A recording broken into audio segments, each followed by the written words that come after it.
Hi everyone, it's Jerry. I'm on chess.com and I just got paired up playing a 5-0 game. Let's see what we get. Best by test.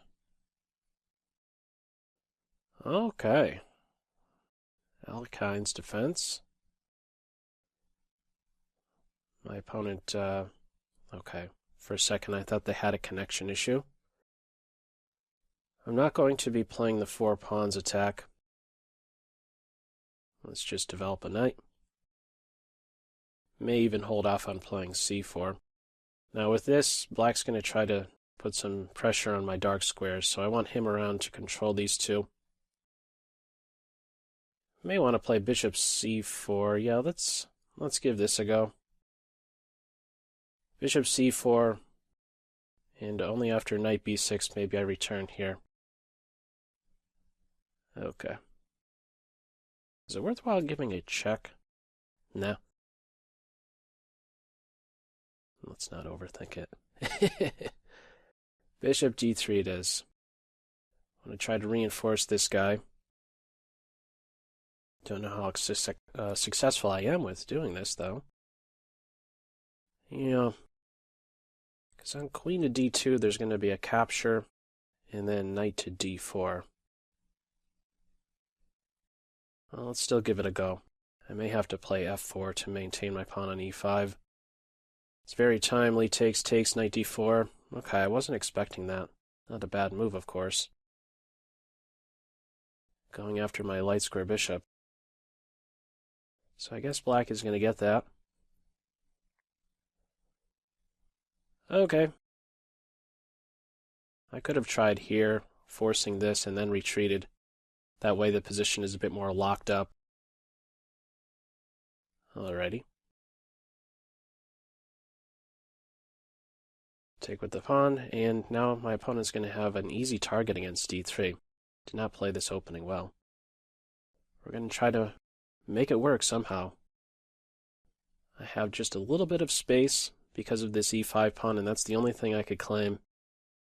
My opponent, on the other hand, has the bishop pair. And I have a really big gap here on d5. It's not fun. Let's get the rook in and maybe try to push. e6 would drop the bishop to g4. Okay, maybe I could do what exactly? Bishop somewhere. Alright, how about... Let's put the bishop here, put pressure on something. Rook c1. I think I would like a dark square bishop exchange. Let's put the bishop here. Now if I go queen e3, there's knight c4. Alrighty.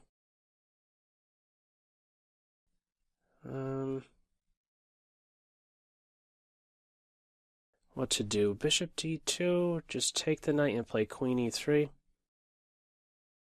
No. Let's run it like this. Bishop to d2.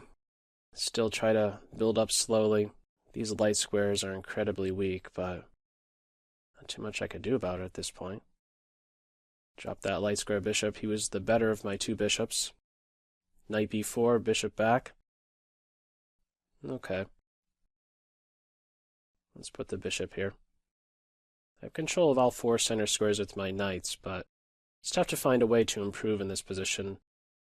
Let's try first b3, and maybe I could get away with queen d2 and poke around at the the h6 pawn. A little bit of an odd move, rook to c7. Not sure how much I'm really accomplishing with forcing the king there. How about this? Put the knight maybe on g3. Bishop e4 might be a bit of a disruptive move. And sure enough, it is played. I could still try to disrupt the bishop post with knight g3. I'm drifting my pieces a little bit towards the king side. I think it is mandatory that I challenge the bishop. Be taking with the pawn to reinforce here. my d4 point. And I have to be careful of bishop takes pawn here. I am in some pin. Fortunately, I'm out of the bishop, and maybe I could push a little bit. Let's just get out of the line of fire for a moment. Put pressure on f7.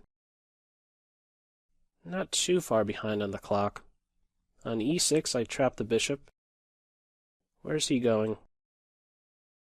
How about I go here now, actually? Knight on c5 could be pretty annoying. Knight f3 and maybe...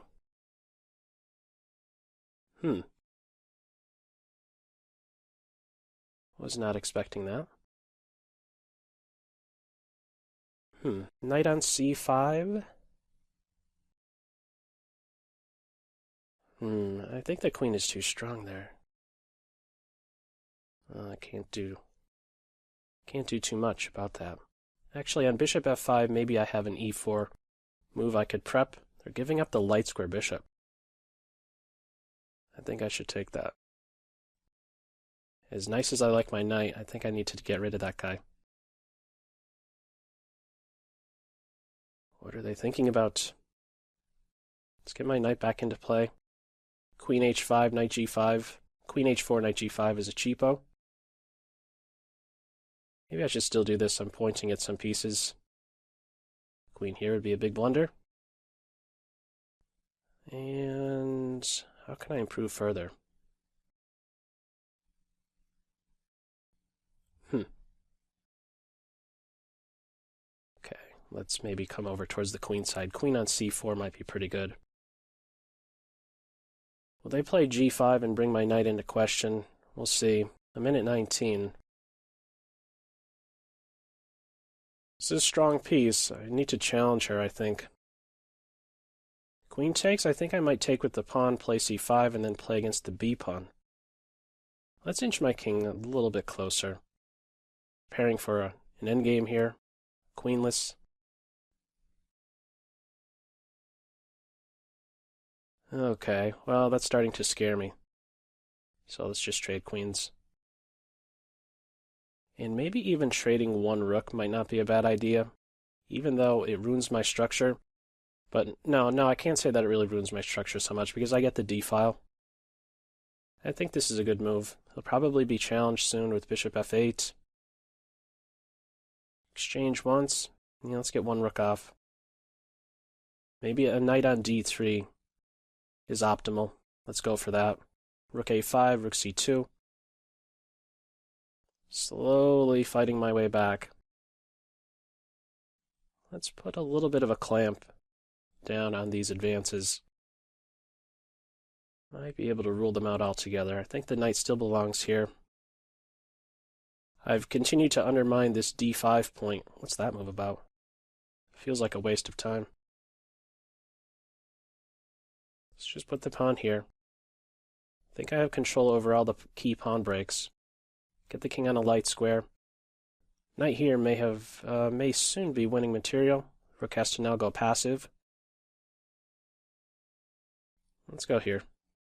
King d3, there's bishop b6. I want to keep my knight around. I'm going to shoot for b4, a4, b5 now. Yeah, I now have control over this position. And maybe I could do this. Prepping knight c5. Even on the clock now. Maybe before I jump into c5, now that I have some control, I get my king over here a little bit. Did not expect that move. I guess they had some type of a push. On b5 there was c5. 32 seconds for my opponent. Let's try to come over here. Bishop to e1. May need to rule that one out. Rook b1. King on d3. This bishop moves, I get b6. This is the new 7th rank. Let's pinpoint c6. And maybe I have a break now.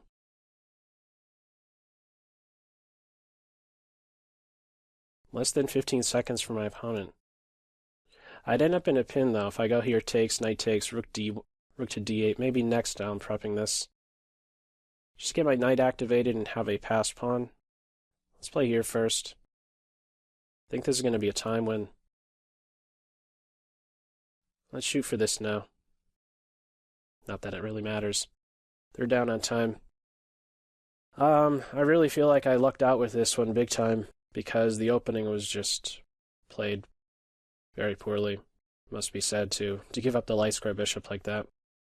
I didn't find a good setup, so we'll have a look at how I could better deploy my pieces because that was a disaster. Down the bishop pair, my opponent had something to bite at, and the only thing that I was clinging to was a pawn on e5, and that remained for the whole game. Okay, well, let me bring up the analysis. Okay, here we go. So let's see. It's considered the modern variation. G6. I know H3 is a move. I'm fine with doing that, but right around here, I guess the idea to play bishop c4 and then bishop back to d3 is just no good. So I'm getting nothing from here. So there's already an adjustment. I guess I have to insert c4, knight b6, and then start bringing up my pieces. Wants to even capture on d6, and there'll be a couple of ways that black can recapture. What is it suggesting? Taking with the c pawn. And then this will be the strike that I have to be on the lookout for. Okay, so I guess the quick point here is... Whoops. Quick point is to insert c4 instead of challenging the knight with the bishop. Yeah. c4, inconvenience the knight. And after a capture, then knight c3, bishop to e2, one of these two. Yeah, I have to take some extra care over d4, so of these two squares, I wouldn't want my bishop here to mask my queen's view of d4. Bishop e2, let me just play it out a handful of moves here to get a feel for what the computer is suggesting. Knight c3, so pieces are just falling on some natural squares now. Playing with the c4 d4 structure. It suggests bishop e6, but suppose knight c6. I could just get on with castles and e5, and this is just an entirely different game. Different pawn structure. Bishop f6, bishop g5, f6, bishop e3, f5. Wow. Much different ball game here, and it's also worth noting that it can be, again, a completely different structure. In reply to this, black can take like that, and it's much more balanced. 4 versus 4 on the queen side, and a completely open e-file. Okay, it's noted. c4 is far better. So let's see how bad it really was throughout. It wants to go with b4. I did point this out. Forcing this, and the main thing here is that there's not as much pressure anymore on e5. I'm still down the bishop pair, but a little bit of space, but I really don't think that's enough. Okay, I just gave him away after takes. It's not bad for me, but it's not better either. I don't know. I would prefer to play black here. It's d5 square. Maybe even keying straight in on the d5 square is a better option for black instead of playing here, because I am going to push here anyhow. It's d4 and a d4, so it's still equal. I mean, right around this point, it's very important I take this square into account. You know, because when this point comes, knight d5, yeah, I played bishop d2 here, and it is best, with just a couple seconds thought at least. Now it's going to bishop e3. But the move that isn't a good option is to take on d5, because I'm really helping the queen out. And how do I ever dislodge the queen? I mean, how I challenged it in the game, I think that was a pretty good idea. I didn't really see it. I didn't really appreciate what B3 was doing exactly when I played it. I was just doing it to stop a piece from landing on c4, but as it turns out, it is providing a pivot point for my queen.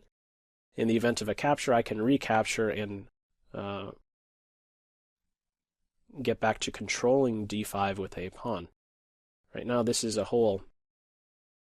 So I played to d2, and now in the event of knight takes knight, I didn't get to point this out, I was going to be taking with the pawn, just so I could try to get the center rolling. I do, after all, have a majority in the center, 2-1, so I could look forward to maybe something like this. Whereas if I'm taking with the pawn, then there's just, I'm never getting rid of the bishop, and to think that the bishop, a light square bishop on d5 in this position is only worth 3 is just way off. He's more like a rook. So, did I miss anything with those last few? No. So, no advantage for me. Still somewhere even. Played b3, just keeping the knight out of c4. Was anything missed? I went queen d2, king h7. It's calling for some knight reposition. Yeah, I mean, he isn't playing just yet, so, I mean, that's one of the things I get with this space advantage, well, with maintaining my d4 e5 structure, is that the bishop isn't playing just yet. It took him quite a while to get activated in this game. Knight there, knight h, or bishop e2, or bishop e4, knight h2. Then I have to challenge these light squares. Knight g3 it's a fan of. Taking with the pawn, and now I'm starting to be a little bit better. These guys aren't playing, really, until there's some type of break. Black would really like to get in c5 here to help out the major pieces and the bishop. Guess it wasn't so bad. I mean, I still wouldn't revisit the same line, but I thought I would have been, I don't know, somewhere like, I thought the evaluation would be negative 0.6-ish, like a little, like down half a pawn or something like that. But I guess not. Just kind of skimming here to see if there's any mistakes, any blunders. Knight c5, I'm starting to get a little bit better here. I just wanted to take that bishop out before it was too late. I was fearing he might back up. You know what? I never really even considered capturing en passant. Probably not a good idea to do that. Because this, again, is the only thing I have. It's just this tiny bit of space. If I go for this capture, now he's brought to life. You know, black has helped with that kind of capture. So I maintain my pawn on e5. Take out the light square bishop, and, you know, guess it's close to equal now. Anything missed? Yeah, pretty even Steven for this one. In this endgame, I start to slowly pull ahead. What was that little hiccup? No. Yeah, still just a tiny advantage. Yep. Once my knight is on d3, that's probably the best square for my knight. Bishop a5, and now I guess I have, yeah, knight c5 straight away is going to pick up a pawn. Probably bullet mode for both of us right around this stage. I'm holding some type of advantage close to a pawn. And yeah, right around this point is the last thing I want to check out. Because I should have done a better job with getting a pawn break in on the queen side. King coming over. Oh, here's another. You know, earlier I was saying the pawn on e5 made the bishop, you know, he's not playing because of the pawn on e5. What more is the pawn doing in this position? He's making life difficult for the king to get closer to the center. So, I have a better king position. It's not much, but it's still something. You could see him coming up and being a far more active piece, let's say on c4, light square, 4th rank king versus a 2nd rank king. It's something, and he could always poke around here. He's just a moment away from targeting g6. But right around this point, yeah, I wanted to play this move, but they could play c5. And I can only take once, so now I'm in a pin. I didn't want to do this, have my pawns split like that. So I didn't get to voice that during the game, so that's why I just captured on a5. But right here, maybe I should go straight in for b5 at this point. Although what concerns me is a capture, recapture, and then a push with a5. Having an outside pass pawn, this knight cringes some. A takes, and now a5. This is a tough endgame to assess. It's tough to see how my rook gets activated. Yeah, this is a tough one to assess. I'm not sure how to weigh this one exactly. Prefers white, but yeah, it's not crystal clear to me, that's for sure. Well, as it played out, captured. And in this final position, it's still even. Maybe once I get the pawn break in, it isn't. Now, it doesn't even like the pawn break. And it's at this point my opponent dropped on time. What would have been best right around here, because it is not a fan of d5, wants to improve the king a little bit. What more to say? Well, I won't be revisiting this bishop c4 back to d3 line. I'll be going for c4 next time around, but you don't get to see the Alekhine's defense so much. Interesting opening for sure. I seem to have trouble with it. Not the first time. I've played it in a simul before, and yeah, didn't get an advantage, and didn't get one here either, but managed to still come up with some tiny advantage in the endgame. Opponent dropped on time in this final position after d5. Okay, well, as usual, feel free to leave any feedback to this video in the comment section below. And as always, I hope you got something out of it. That's all for now. Take care. Bye.